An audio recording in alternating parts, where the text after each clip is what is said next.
हुमनाबाद के बारे में एक ख़ास चीज़ ये कही जाती है कि यहाँ पर जो पाटिल परिवार का होल्ड है वो काफ़ी दूर दूर तक इसका चर्चा होता है जी। तो क्या आप इसे परिवारवाद राजनीति का नाम देंगे? कैसे कैसे तुरुमखा लोग चले गए हूँ जिस दुनिया में मैं बोलने वाला ये मेरा है तो सब कुछ मैं ही कर सकता हूँ। ये जो गवर्नेंस फिलहाल हुमनाबाद में चल रहा है काफ़ी सालों से जी।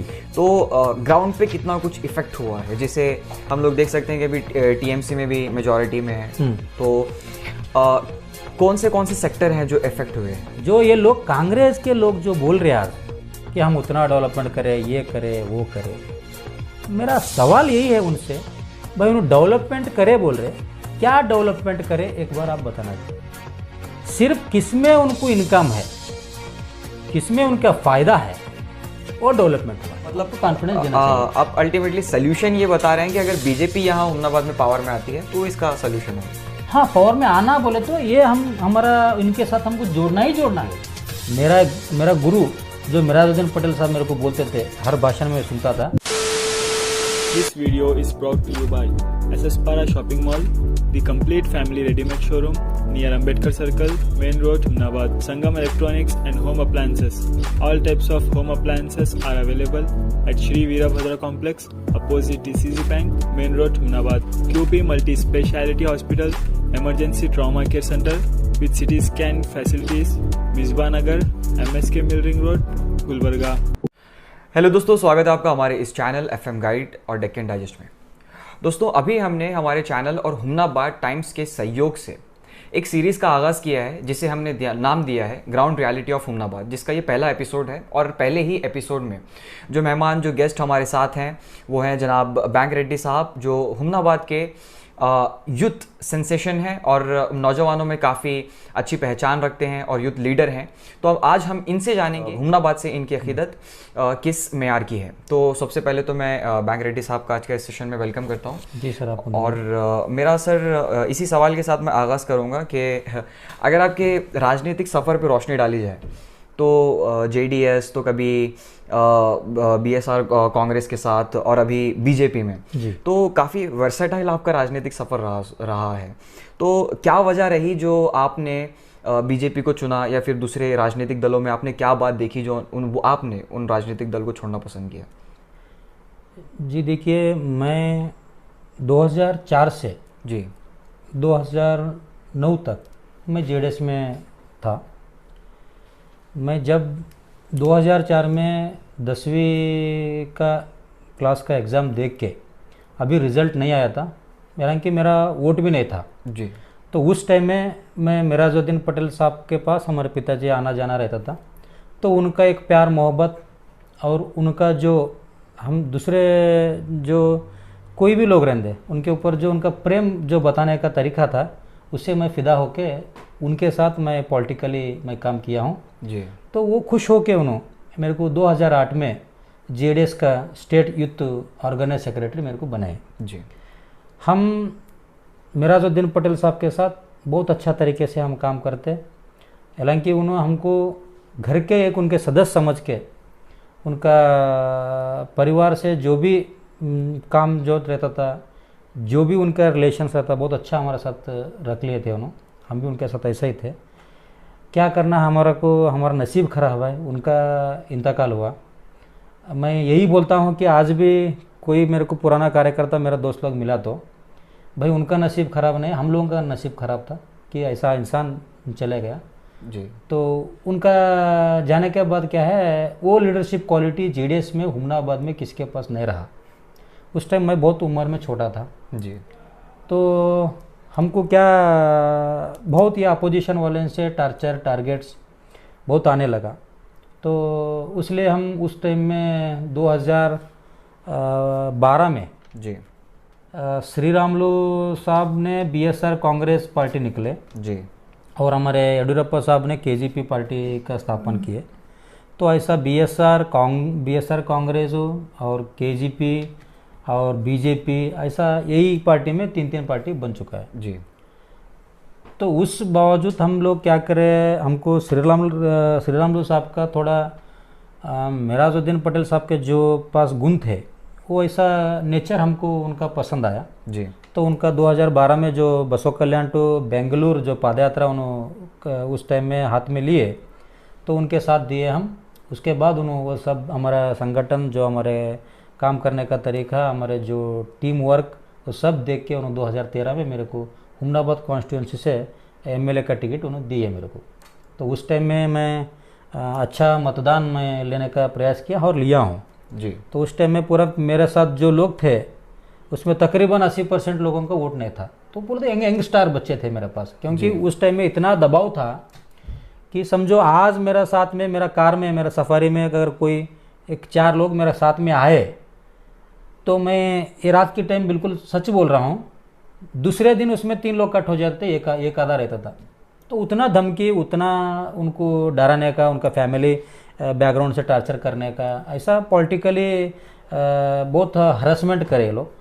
फिर भी मैं उसको खमे नहीं जी। आखिरी तक मैं इलेक्शन लड़ा और आखिरी तक मैं सिंगल, और मेरे साथ जो यंग टीम था उनको लेके मैं आखिरी तक इलेक्शन किया और हर एक बूथ में मैं वोट लिया हूँ उस टाइम में।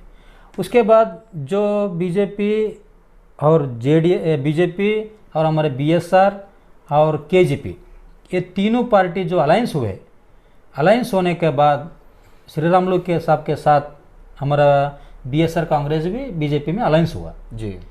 तो जब उनके साथ मैं भी 2014 से बीजेपी में मैं चला गया।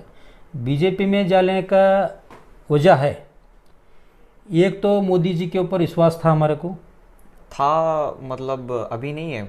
अभी भी है, और अभी कैसा नहीं रहा। अकॉर्डिंग टू कॉन्टेक्स्ट वो ऐसा लग रहा है कि कुछ बिगड़ उस टाइम का बात बोल रहा हूँ। अच्छा, उस टाइम का बात बोल रहा हूँ। उस टाइम का जो बात है ना, मोदी जी के ऊपर विश्वास था बोलकर ही मैं उनके पास, उनके साथ में हम चले गए। और जो हमारे लीडर जो हम माने थे श्री रामुलु साहब, तो वो लीडरशिप के साथ हम भी उनके सपोर्टिंग से और बीजेपी में चले गए। और दूसरी बात रही कि मेरा साथ जो यंग टीम था जी, उनका भी अपेक्षा वही था कि आप बीजेपी चले जाओ। अच्छा। तो वही कारण मैं बीजेपी में 2014 में बीजेपी में चले गया। उसके बाद मेरे को डिस्ट्रिक्ट के youth vice president BJP party से मेरे को पोस्ट मिला और मैं अब तक बहुत सारा संगठन में मैं जुड़ा हूँ। और सदस्यता अभियान का जो 2018 का मेरे को सदस्यता अभियान का संचालक बोलकर बनाए थे हुमनाबाद तालुका का, उस टाइम मैं पूरा हमारा डिवीज़न में हम लोग जो बीजेपी के कार्यकर्ता मेरे साथ बहुत दिए, लीडर लोग साथ दिए, वो साथ उनका लेके मैं करीब 30,000 के ऊपर मैं मेंबरशिप अभियान का जो सदस्यता जो नोंदणी करते तो हम करने में कामयाब हो गए। तो इन सारी चीज़ों के बावजूद भी क्या चीज़ रही जो कुछ दिनों पहले हमने देखा कि काफ़ी कुछ आपके रिश्ते ख़राब हो गए थे बीजेपी से, आपने रेजिग्नेशन भी दिया था? नहीं, बीजेपी पार्टी को मैं कभी भी रिजेक्शन नहीं दिया। अच्छा। क्या हुआ, थोड़े लोग क्या होता स्टार्टिंग में, अभी नया पार्टी में थोड़े लोग जॉइन हुए थे, तो उनको बीजेपी का जो पार्टी का जो उसूल है जी, जो उनके ये बीजेपी का पार्टी का एक संविधान बना लिए सो है पार्टी के अंडर जी, तो वो जो सिस्टम बना लिए जो उनके हिसाब में उन्होंने नहीं चल रहे थे। तो कार्यकर्ता लोग जो भी है सीनियर से जूनियर, उन्होंने मेरा सामने उनका तकलीफ मेरे को बोल लिए। तो उस टाइम में हम क्या करें, उनके सपोर्ट के लिए उनके साथ में हम सब लोग, हमारे जो जिला अध्यक्ष जी है, हमारे जो जिला प्रधान कार्यदर्शी है, उनको उनके पदाधिकारी को बोले तो पूरे मोर्चों का अध्यक्ष, वो सब उनके तकलीफ के लिए हम रिजाइन करे थे। लेकिन पार्टी वो एक्सेप्ट नहीं करा। पार्टी का एक टेबल है, पार्टी का एक सिस्टम है, वो सिस्टम पे बैठ के सबको जो तकलीफ है वो तकलीफ दूर करने का काम पार्टी की मतलब है। अभी भी आपको जो बीजेपी पार्टी में जो फेथ है वो अभी भी बना हुआ है, आप किसी और पार्टी की तरफ रुख नहीं करेंगे अभी? ऐसा कोई तो प्लान नहीं, ऐसा तो फिलहाल कोई भी हमारा इरादा नहीं है। मार्केट में ऐसी कुछ रूमर्स भी हैं को रहेंगे। देखिए कैसा है, अभी थोड़ा दिन मेरा फॉलोअर्स मेरे को बोले तो मेरा फॉलोअर बोलने से मैं मेरा भाई लोग बोलता हूँ। मैं फॉलोअर्स बोलकर किसी भी कंसिडर नहीं करता हूँ, मैं बिल्कुल दिल से ही मेरा भाई लोग बोलता हूँ। मैं जो मेरे भाई लोग मेरे साथ में है वही मेरे को पूछे, सर कहीं आप मैं सुना हूँ कि आप कांग्रेस में जा रहे जी, कोई लोग बोल रहे आप जेडीएस में जा रहे, कोई लोग बोल रहे आप इंडिपेंडेंट टीम कर रहे। देखिए ये तो हम घड़े का मुंह सकते, ये समुद्र का और क्या है, तालाब का मुंह मूछने को नहीं। तालाब का भी एक बार मूछ सकते हैं, समुद्र का तो मूछ नहीं सकते। जनता है, उनके उनके अपेक्षा रहता है, उनके उनके क्या है ये आस रहता है, उनके हिसाब से उन्हें बोल। चलिए अब मैं ग्राउंड रियलिटी की तरफ आऊँगा जी हुमनाबाद की। बोलिए। हुमनाबाद के बारे में एक ख़ास चीज़ ये कही जाती है कि यहाँ पर जो पाटिल परिवार का होल्ड है तो वो काफ़ी दूर दूर तक इसका चर्चा होता है जी। तो क्या आप इसे परिवारवाद राजनीति का नाम देंगे? जी 100%, उसमें तो कोई डाउट ही नहीं है। तो ये हुमनाबाद के लिए कितना बेनिफिशियल रहा है या फिर कितना नुकसानदार है? नहीं, नुकसान इस बहुत है, बेनिफिशियल कहाँ पे है बताइए आप। देखिए, मैं बसवराज पाटिल साहब रहे जब से पॉलिटिक्स में एक्टिव हूँ जी। मैं देखते भी आ रहा हूँ। देखिए, हुमनाबाद में मैं शायद आज बीजेपी पार्टी में हूँ, आज हूँ मैं पार्टी में, लेकिन अगर कोई दूसरा पार्टी वाला भी कुछ अच्छा काम करा तो मैं बिल्कुल दिल से बोलता हूँ कि भाई ये काम अच्छा हुआ बोलकर, उसमें मेरे को कोई शक नहीं। और मैं मेरा दूसरा लीडरों से मेरे को डरने का भी नहीं है, इर्रेस्पेक्टिव ऑफ पॉलिटिकल पार्टी। नहीं। वो देखिए, कोई भी काम, कोई भी हमारा दुश्मन भी अगर है, काम अच्छा काम करे तो हम उसको शाबाशी देना चाहिए जी। तो वो काम आगे हमारा कॉन्सेप्ट यही है, हमारा सिर्फ उद्देश्य यही है कि जनता का कल्याण होना, लोग का कल्याण होगा, लोगों को तकलीफ में हर एक लीडर आना चाहिए, बस इतना ही हमारा काम है। ये जो गवर्नेंस फिलहाल हुमनाबाद में चल रहा है काफ़ी सालों से जी। तो ग्राउंड पे कितना कुछ इफेक्ट हुआ है, जिसे हम लोग देख सकते हैं कि अभी टीएमसी में भी मेजॉरिटी में है तो कौन से सेक्टर हैं जो इफेक्ट हुए हैं? देखिए, जो टीएमसी का आज आप बहुमत बोल रहे ना जी, मैं बहुत नज़दीकी से इलेक्शन लड़ा हूँ जी। उसमें पूरा गुंडागर्द इलेक्शन हो चुका है, पूरा गुंडागर्दी। उसमें कई लोगों को पैसा दे के, डरा के उनको नामिनेशन वापस लेने को लगाए, मेरा सामने हुए सो है। और कई लोगों को ब्लैकमेलिंग के तौर पे उनको पीछे लेने को लगाया। अगर आपके पास इन सारी चीज़ों का कोई प्रूफ हो जो आप हमारी ऑडियंस को दिखा सकें। देखिए, हमारे पास एक राधिका बोलकर एक कैंडिडेट जी, तो हमारे बीजेपी से उम्मीदवार थे, उन्होंने नामिनेशन फाइल करने के बाद उन्होंने खुद उनके ज़बान से हमको बोले हैं और कल्लूर साहब के घर में आके बोले उन्होंने कि मेरे को ऐसा डराना आ रहा है। हमारे पिताजी को उन्होंने जी, तो उनको बुला के ले गए, उनको बिठाए, इसलिए मेरे को बहुत तकलीफ़ हो रहा, मैं कैसा करूं बोलकर हमारे पास आए थे उन्होंने।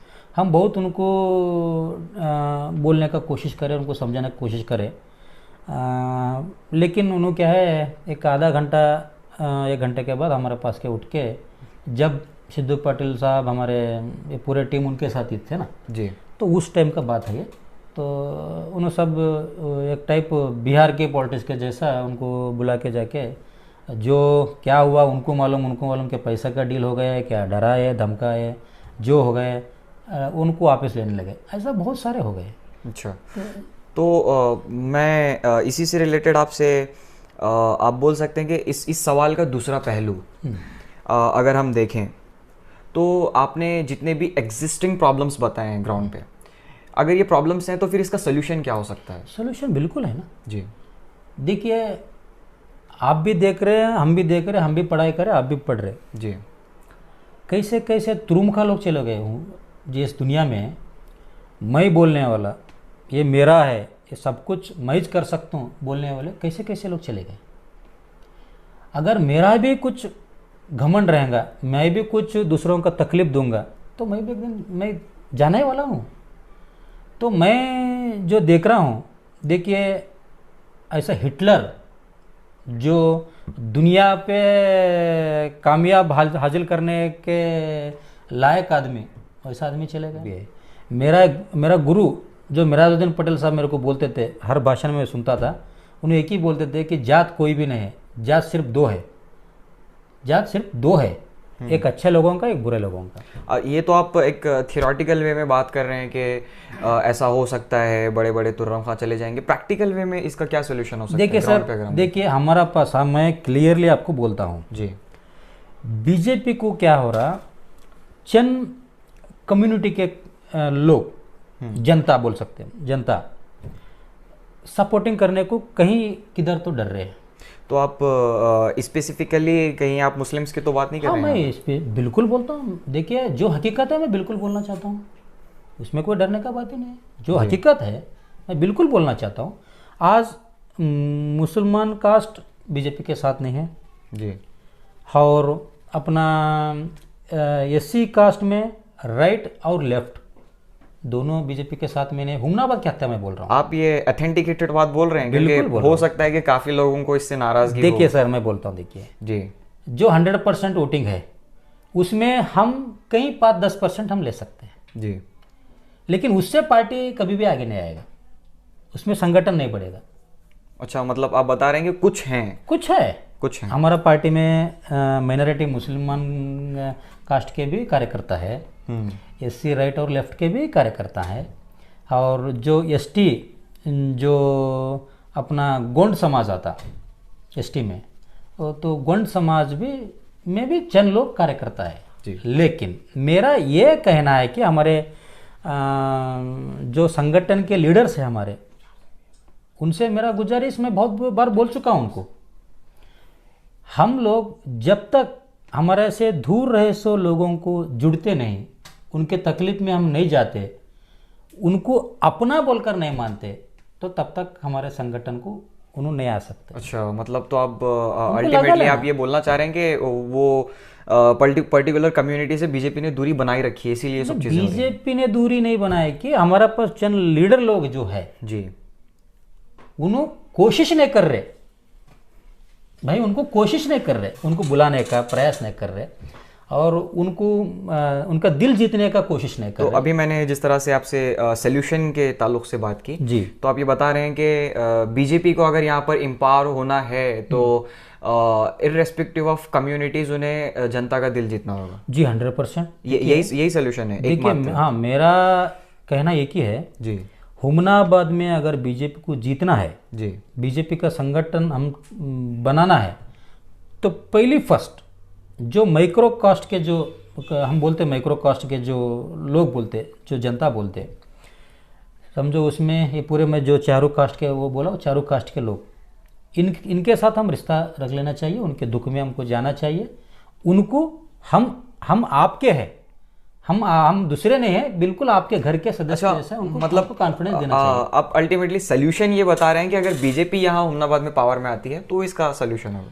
हाँ, पावर में आना बोले तो ये हमारा इनके साथ हमको जोड़ना ही जोड़ना है। अच्छा जी, तो एट द एंड मैं काफ़ी अच्छा लगा आपसे बात करके जी। मैं चाहूँगा कि जितने भी हुमनाबाद के व्यूअर्स अभी आपको सुन रहे हैं तो आप उन्हें क्या मैसेज देना चाहेंगे?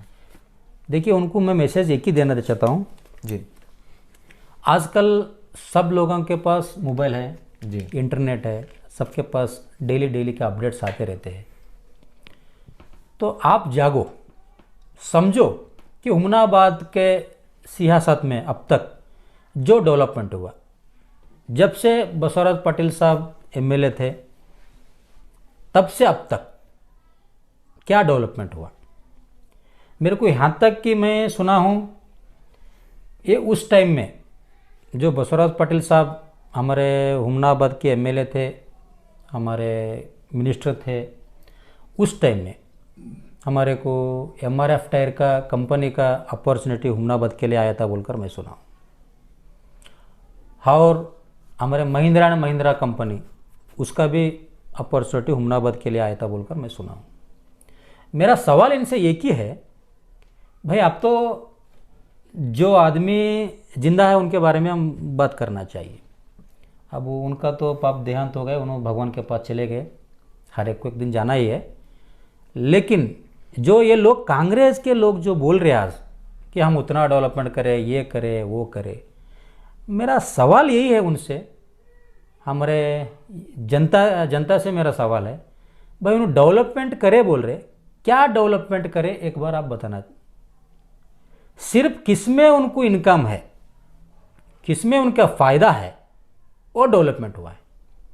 आज जो भी रोड का काम चल रहा, जो भी डेवलपमेंट का काम चल रहा, हर इसमें उनका कहीं तो कहीं या डायरेक्ट या इनडायरेक्ट उनका हस्तक्षेप है, उन्होंने उसमें जा रहे।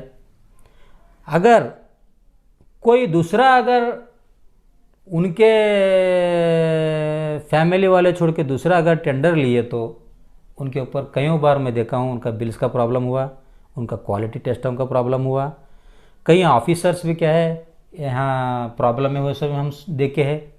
लेकिन क्या हो रहा, कहीं तो एक तरफ कुछ कमी दिख रहा है। तो मैं सिर्फ हुमनाबाद के जनता से मैं एक ही उनसे रिक्वेस्ट करता हूँ कि अब तो आप जागो, देखो। डेवलपमेंट बोले तो सिर्फ रोड या पानी या खाली क्या है नाली, यही डेवलपमेंट नहीं होता। डेवलपमेंट हमारे जो जनता है उनको मेंटली डेवलपमेंट हम करना चाहिए कि हर एक आदमी, हर एक वोटर अपना उनका खुद का जीवन उनके खुद के पैर के ऊपर उनका जिंदगी क्या है गुजारने के जैसा उनको ताकतदार हम बनाना चाहिए। खाली क्या है हर कोई देखिए एजुकेशन जो कर रहा, एजुकेशन करे सो वाला हर कोई क्या है कोई कंपनी का मालक नहीं हो रहा।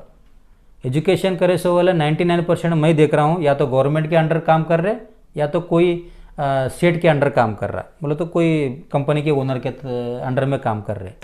मैं कितना भी देखा हूँ आजकल बहुत सारे पीयूसी फेल हुए से वाले, 10th फेल हुए से वाले, उन्हीं बड़े बड़े कंपनियाँ चला रहे। सिर्फ मेरा कहने का यही बात है कि यंगस्टरों को आजकल एजुकेशन तो करना ही है, एजुकेशन के साथ नॉलेज का बहुत ज़रूरी है। अनुभव लेना, अनुभव लेके उन्हें क्या है आगे बढ़े तो बहुत ही ये देश भी आगे जाएगा।